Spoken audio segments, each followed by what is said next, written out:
Alright guys, 2 Chronicles chapter 26. You don't have to do any jumping back and forth here with Kings. So 2 Chronicles chapter 26. Lesson 64, King Uzzah of Judah. So we were with King Amaziah of Judah. We're going to stick with Judah here for a little bit. Okay? What also gets a little bit confusing, if we would go back to 2 Kings, they use the name Azariah. Well, Azariah and Uzziah are the same name, and obviously Uzziah is a little bit more different than Amaziah. So we use Uzziah, okay? Which means my strength is Jehovah. Okay?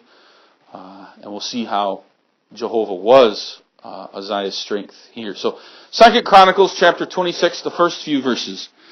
Then all the people of Judah took Uzziah, who was 16 years old, and made him king in the room of his father Amaziah. He built Eloth, and restored it to Judah. After that the king slept with his fathers. 16 years old was Uzziah when he began to reign, and he reigned 52 years in Jerusalem. His mother's name also was Jechaliah of Jerusalem, and he did that which was right in the sight of the Lord, according to all that his father Amaziah did.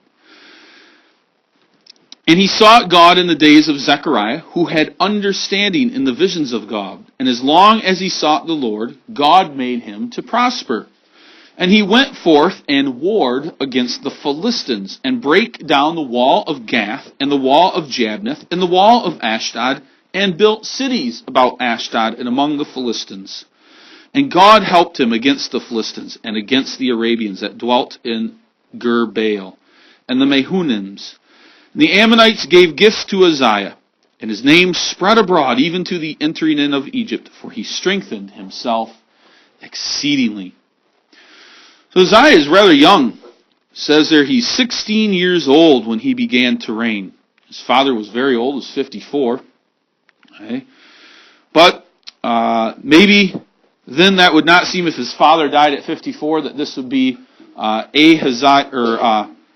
Amaziah's oldest son. So there must have been a particular reason why he was chosen. We don't really know. But we do see he's very ambitious. He's young. He's energetic. He has much to do. Okay. If you remember, the Israelites kind of ruled the day. They had defeated Judah. I remember when they were told, hey, you guys are like a little thistle. We're a big redwood. You want to come mess with us? You're going to get stamped out. And that's what happened to them. Okay? Remember what the king had done when he came down from Israel? Jehoaz, he took out a portion of the wall of the city of Jerusalem. So now Jerusalem is, they're open to an enemy attack. They're susceptible to an attack. So they need to take care of some of these things. So what does he do? He's going to fix those things. The prophet, and what we see here, is Zechariah. He helps to guide young Uzziah. Okay? He teaches him and guides him in a good, godly way, so that there were some accomplishments. He went out and he rebuilt some of the cities that had been destroyed. Okay? He went into the land of the Philistines, and again, subdued some of those countries there. Even in Edom we read. And he rebuilt cities and walls. Okay. He went to the Ammonites and made them his servants, because they were paying taxes already to the people of Judah, okay, to King Uzziah. And he went in and he conquered all their small cities. What do we read there? Ashdod and Jabneh, okay? And he built them down. He took some people from Judah and he put them in the cities so that they would be ruled by people of Judah. Now, the question there is, would that be a wise thing to do? It may be wise from the sense that it's putting some of your people in those cities. But the downside is they may be influenced by the other people around them. And the downside is they may be eventually captured by the people around them too. So there's some pluses and minuses. But Uzziah continued to fight against the Philistines, and we read here, his greatness spread even down into Egypt. So all of a sudden, very quickly, Uzziah is becoming a well-known king. But we'll keep reading. What does he do back in Judah? So those are kind of the things that he did outside of the nation of Judah. But what did he do inside of Judah? And that starts at verse 9 here. Moreover, Uzziah built towers in Jerusalem at the corner gate and at the valley gate and at the turning of the wall and fortified them. Also he built towers in the desert and digged many wells, for he had much cattle both in the low country and in the plains. Husbandmen also, and vine dressers in the mountains and in Carmel, for he loved husbandry. Moreover, Uzziah had an host of fighting men that went out to war by bands, according to the number of their account, by the hand of Jeiel, the scribe, and Messiah the ruler, under the hand of Hananiah, one of the king's captains. The whole number of the chief of the fathers of the mighty men of valor were 2,600. And under their hand was an army, 300,000 and 7,500 that made war with mighty power to help the kings against the enemy.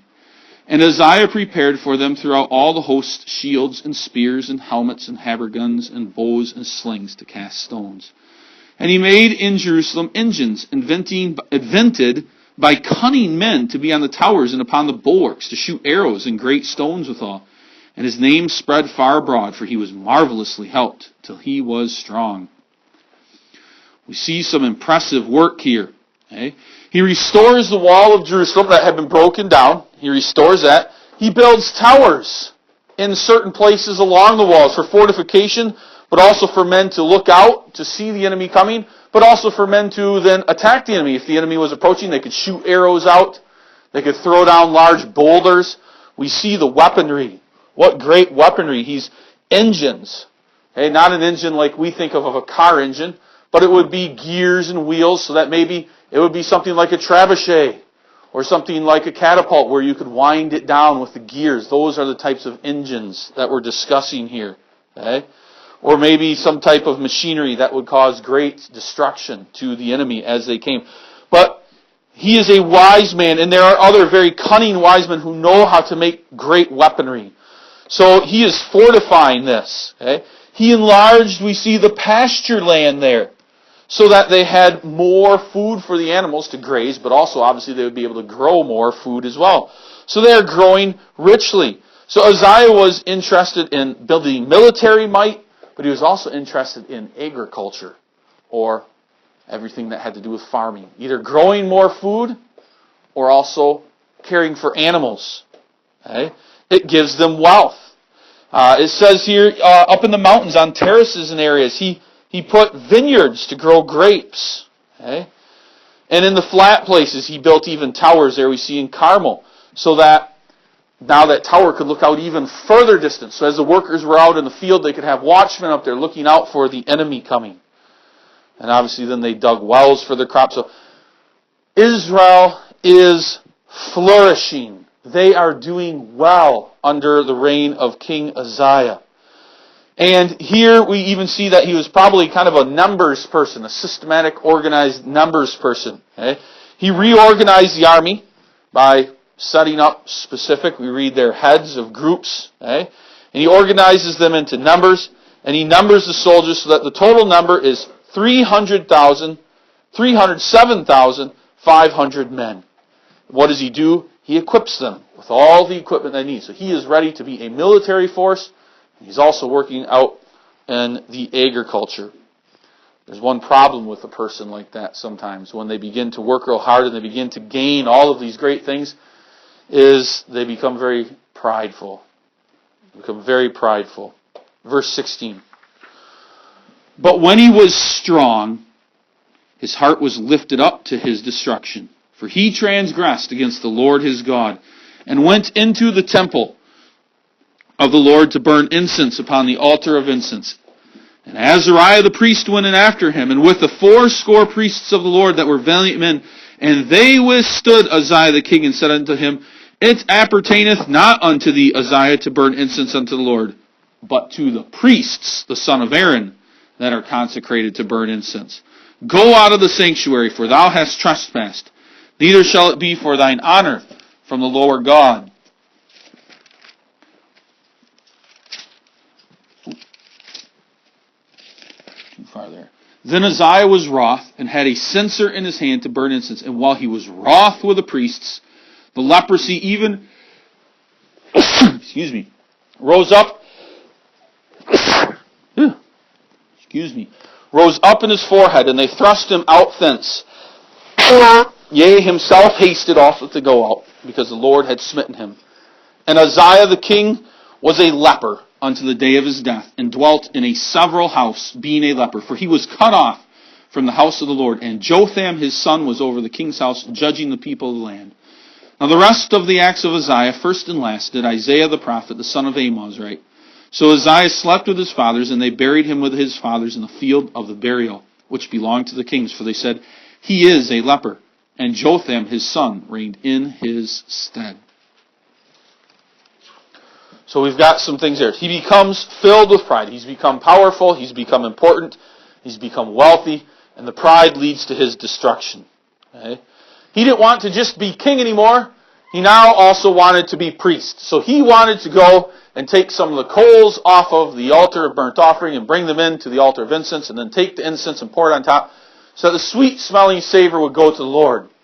Now we could say, it's good to desire to pray to the Lord. It's good to desire to commune with Him. But there's a right way and a wrong way. And Uzziah is going about it the wrong way. This is the job of the priests. He should go there and he should ask the priests to do it for him. Make a special ceremony for him as a way to praise the Lord. But Uzziah doesn't. And then the sin of anger enters into the heart of Uzziah. He becomes angry. He is upset with what he's told. And as he's holding on to that censer, while their coals were still hot, leprosy begins to come in him. And it starts in his forehead and begins to grow. And of course, leprosy being contagious, the men, priests here, cast him out of the temple immediately, and then he's thrown out of the city because no one wants to catch the leprosy of the king.